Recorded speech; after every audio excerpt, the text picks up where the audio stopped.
So, hello guys, good morning. Welcome back to my YouTube channel. This is Autoboyson. So, mayroon tayong i-repair dito na air compressor sa aircon. Ang issue nito guys ay ayaw mag-engage ng magnetic clutch. So, check natin kung anong nangyari dahil ayaw mag-engage. So, baka may open wire. Tapos kung sunog, i-rewind natin. Kung putol, dudugtungin natin. At kung wala tayong makitang tawag dyan, wala tayong makitang pyesa, papalitan natin ng bago. So ngayon, visual check natin. So dito yung bearing, okay naman yung bearing nito so far. Wala namang angin ito kasi pinalitan nga ito ng bearing nung dating repair. So dito visual checking, so kita natin na yung loob nito sa gilid ay sumasabit. So before yan, yung mga dating repair yan, so napalitan na natin yan. So ngayon check natin dito visual check. So medyo pudpud na yung ano nya dito, pudpud na, wala na yung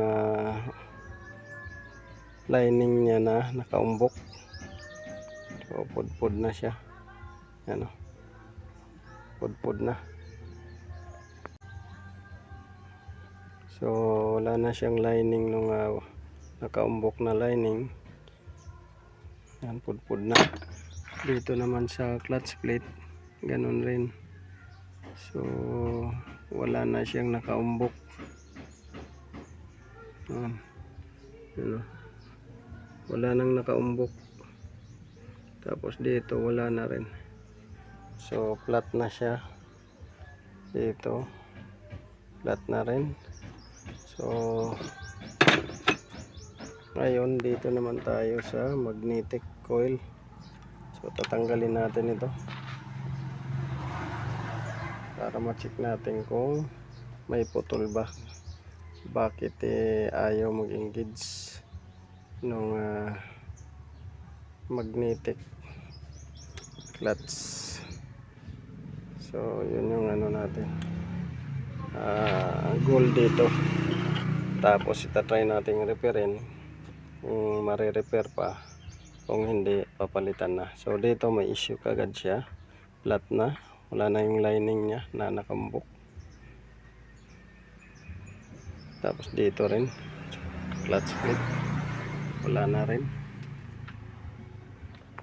So dito guys, tinister natin, talagang wala siyang contact. So dahil wala siyang contact, may putol siya. So may putol to, may putol to guys sa kalagitnaan. Ayan, may putol. So yun yung alamin natin, sana putol, pero nasa loob siya, ang putol nasa loob, putol. So wala siyang contact.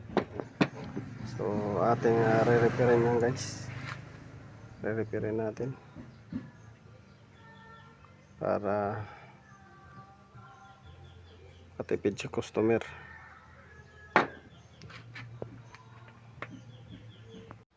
So ito guys, so galing tayo naghanap sa bayan ng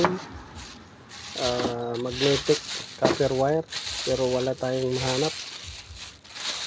Tapos nagtanong din ako kung magkano yung magnetic copper wire. Mahal, ang 1 kilo ay 1.5 yung 1 kilo.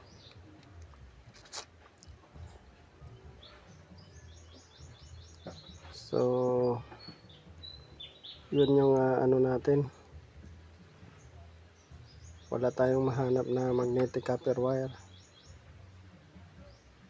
So yun yung problema natin guys, dahil wala tayong mahanap na magnetic copper wire. So gagawin natin ito, papalitan na lang talaga to ng bago dahil wala tayong mahanap, wala tayong mabili. Kung bibili man mahal din ang kilo, 1.5 ang kilo. So plus labor 1.5, 3,000 din. So malapit lang din to sa bumili ka ng replacement na halos nasa 5,000. So yun, update ko kayo guys. So share ko pala guys kung bakit nasisira yung magnetic clutch, sa dahilan na minsan yung lifespan ng magnetic coil or magnetic clutch ay nag-end na. So yun, lifespan niya hanggang dyan lang. So ito mayroon na tong mga 20 years daw. So bawing-bawi na yung customer nito. Tapos ngayon, pangalawa, ang dahilan kung bakit nasusunog to, yung hindi nagka-cut off, laging naka-engage. So yung hindi nagka-cut off, laging naka-engage, minsan na overcharge, minsan naman undercharge ang dahilan. Minsan naman yung pressure switch ang dahilan. So yan kung bakit nasisira siya. Pangatlo, yung kalawang. Yan, nakakasira.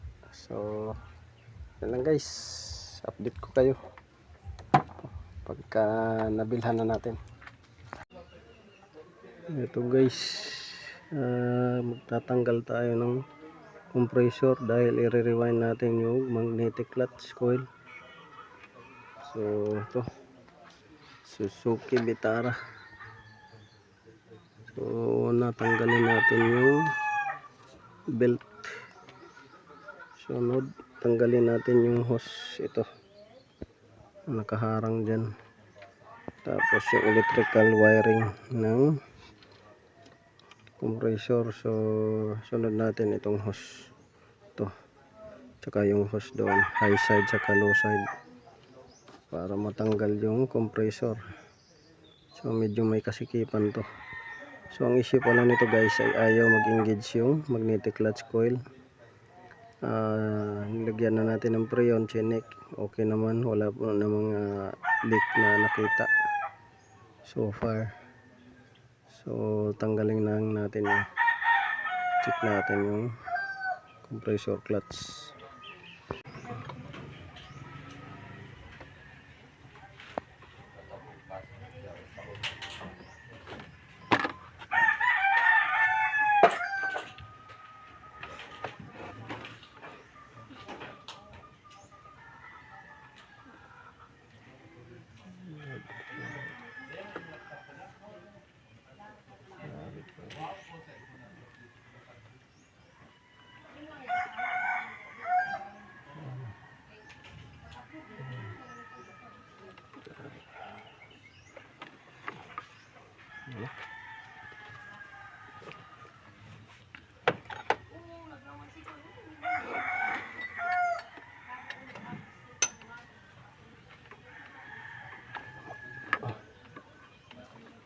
Okay.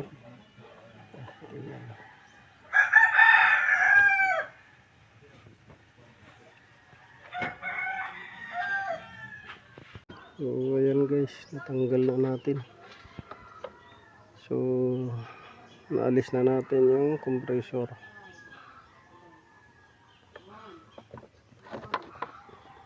So ito, tinanggal natin yung hose na to para makalusot yung compressor.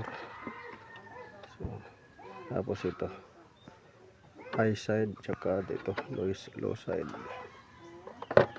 para maalis natin yung compressor dahil medyo masikip yung compressor guys, dyan nakalagay. So kailangan mong magtanggal dalawang hose ng radiator, dalawang hose ng aircon, at konting mga bracket dyan.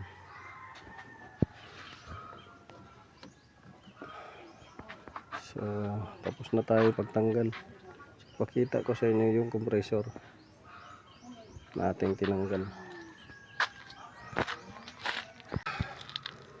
So, ito yung compressor na ating tinanggal. So, ayun, ito yung gagawin natin dahil walang kontak. Ngayon, papatulo muna natin to kung mayroon ba siyang oil pa. So, ito linisan lang natin yan. Kunin natin yung part number nito para in the future pwede tayong mag check ng pyesa. So, kunin natin yung part number. Ang part number nya yan.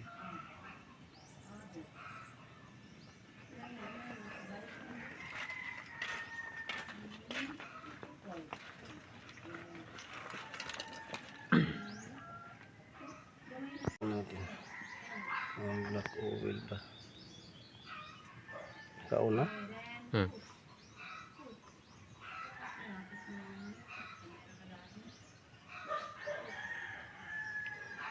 Ito dito, tuloy natin.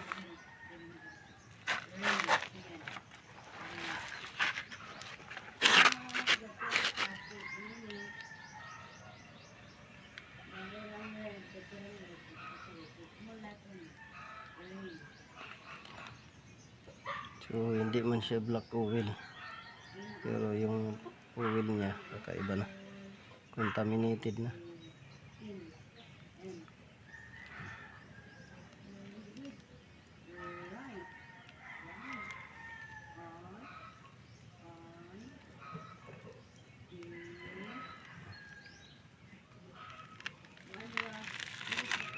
Ayun.